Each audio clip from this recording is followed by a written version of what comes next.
Sayyidina wa maulana Muhammadin wa ala alihi wa sahbihi ajmain. La hawla wa la quwata illa billahil aliyyil azim. Amma ba'd.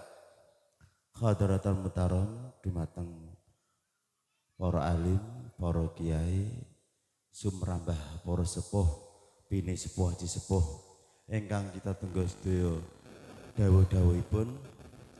Dumateng sedaya tamu undangan, Bapak Ibu Kang Mas Mbak Yu, Kakung Sumana Putri ingkang dados kinurmatan.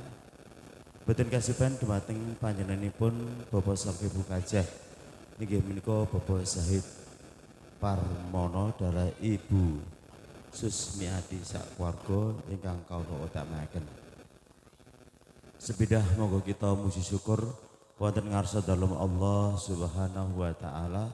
Bi khaulina alhamdulillah wa syukurillah engkalo dengan dalem menika kita saged pepanggihan wonten ing majelis ingkang mubarak menika saperlu badhe nderek nesani niat kajatipun Bapak Zahid Parmono sak keluarga anggenipun engkalo dengan dalem menika kagungan hajat badhe hangrat putra 3 cacahipun nggih menika mijil kakung wadon kakung nika kawastanan putra Sendang Kapet Pancuran mugi pangruwatan ing dalem menika saged paring barokah dumateng keluarga saking Bapak Zahid Parmono sak keluarga tansah pinaringan keluarga sakinah mawaddah warahmah lan ugi putra 3 ingkang karawat dados putra ingkang saleh salehah amin Allahumma amin.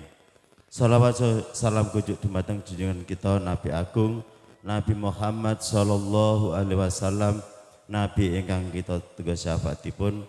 Mugi kita sedaya lumebar dumateng keluarga saking Bapak Zahid Parmono sak keluarga pikantuk syafaatipun. Hormat dumateng para nabi, ugi para wali, para syuhada, para ulama, para tabiin, hormat dumateng Nabi Adam mikhawitani selamat pungkasalan selamat. Hajatipun Bapak Zahid Parmono sak keluarga dipun ridho Allah kanthi lujeng selamat awal akhiripun. Hormat dumateng sahabatipun Kanjeng Nabi Abu Bakar, Umar, Utsman, Ali. Hormat dumateng Syekh Abdul Qadir Janallah. Lan ugi hormat dumateng wali songo wonten Tanah Pulo Jawi. Wonten ngene Bapak Zahid Parmono lan Ibu Susmiati nggih menika kagungan kajat.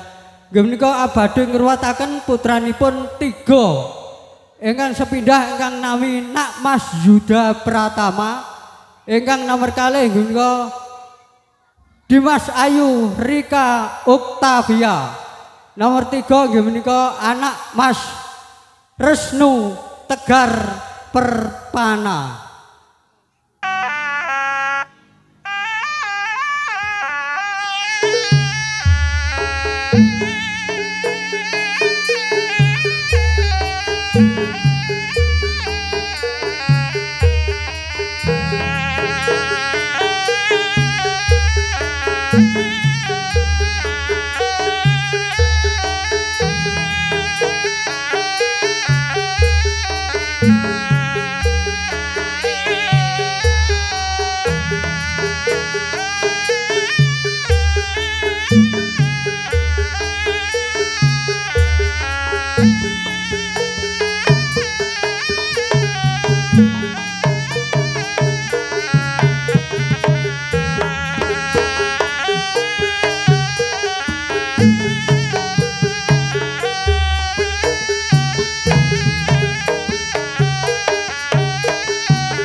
Iki dipesak pati ngepos niki kok. Ngaketke jantung. Eh, eh, eh. Ayo taris. Ala ijen kendel. Becak pati mlakune alon prasaja.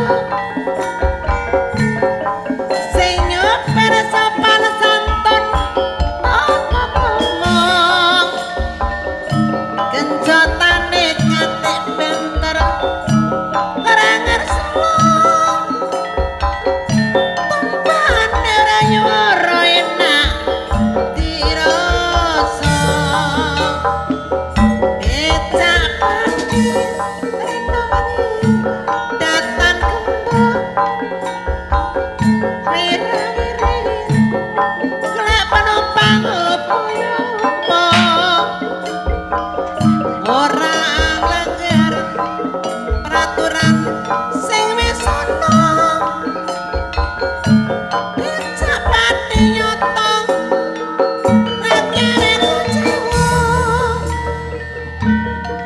epak becak kula turke tatar miilang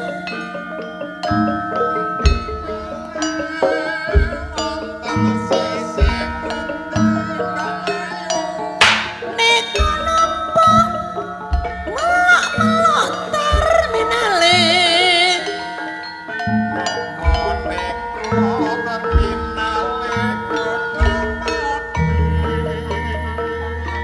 epak becak tak tumpah bola bali napa purun dikon yen amon iki purun mawon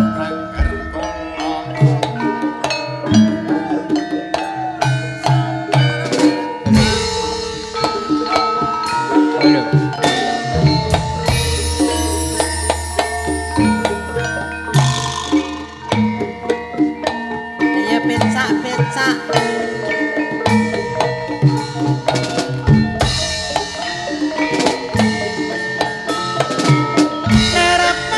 Terpasito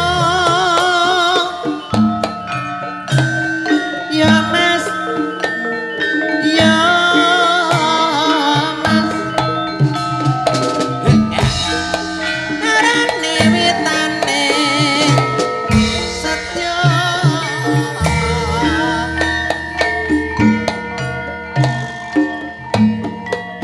Akune alas prasaja. Sing nyotir sopan santun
Kalin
Kakang Sabdo Balon lan Adinaya Genggong.